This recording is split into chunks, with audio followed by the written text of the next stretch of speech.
Hai semuanya, selamat berjumpa lagi. Saya Cikgu Penny akan mengajar anda semua subjek sains tingkatan 4. Hari ini kita akan masuk ke bab yang pertama, iaitu langkah keselamatan di dalam makmal. Topik yang pertama di dalam bab ini adalah 1.1, iaitu peralatan perlindungan diri. Objektif pembelajaran kita pada hari ini ialah mengenal pasti peralatan perlindungan diri dan fungsinya. Cikgu ulang, mengenal pasti peralatan perlindungan diri dan fungsinya.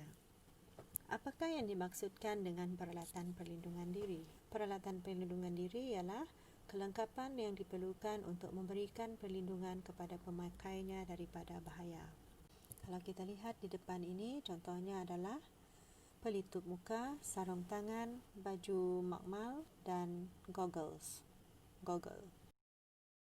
Mari kita lihat gambar yang pertama. Ini adalah peralatan perlindungan diri pada murid. Peralatan yang pertama ialah goggle, yang kedua ialah topeng muka, yang ketiga sarung tangan, yang keempat baju makmal, dan yang kelima ialah kasut bertutup ataupun kasut keselamatan. Mari kita perhatikan apakah fungsi setiap peralatan tersebut. Goggle digunakan untuk melindungi mata daripada terkena bahan kimia berbahaya.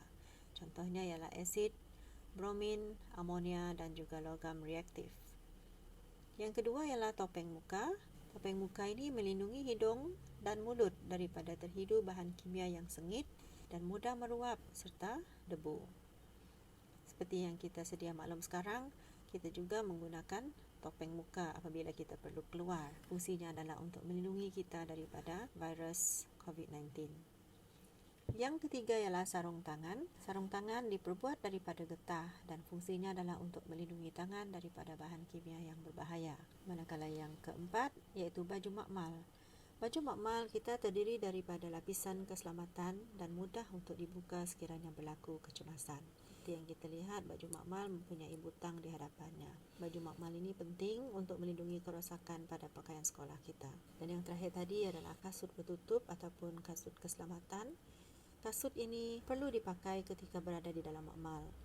Fungsinya ialah melindungi kaki daripada tumpahan bahan kimia dan juga serpihan kaca.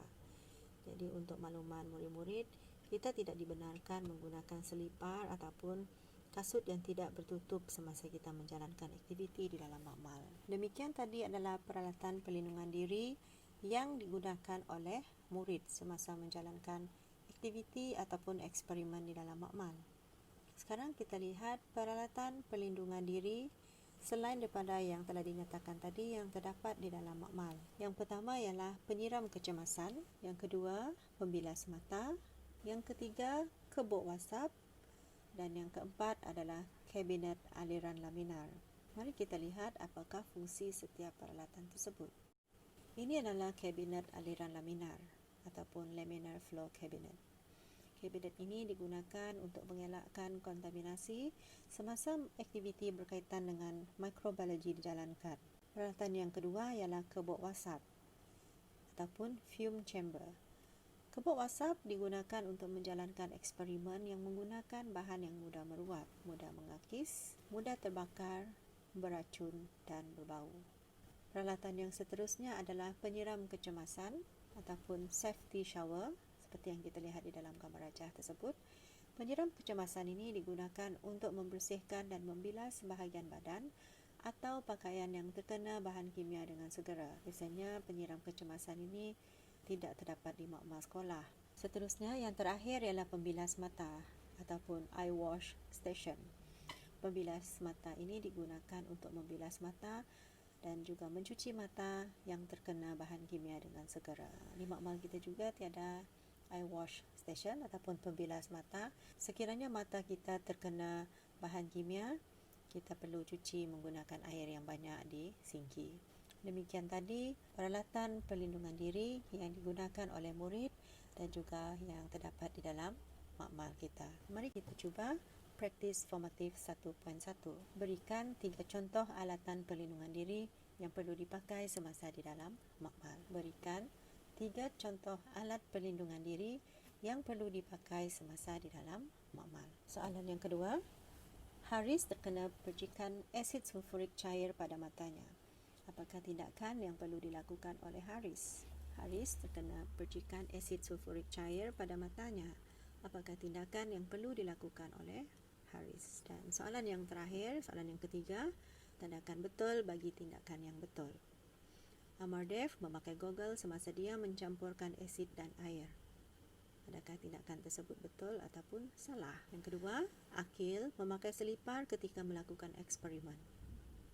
Dan yang terakhir sekali, Mira membersihkan bahan kimia yang tertumpah di atas meja makmal menggunakan tangannya.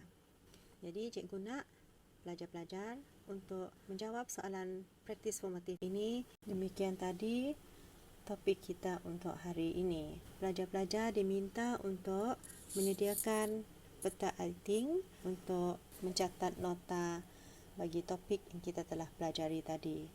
Sila pilih peta writing yang sesuai untuk menulis nota tersebut. Kemudian sila jawab soalan yang cikgu sertakan. Sekian, terima kasih. Jumpa lagi pada masa yang akan datang.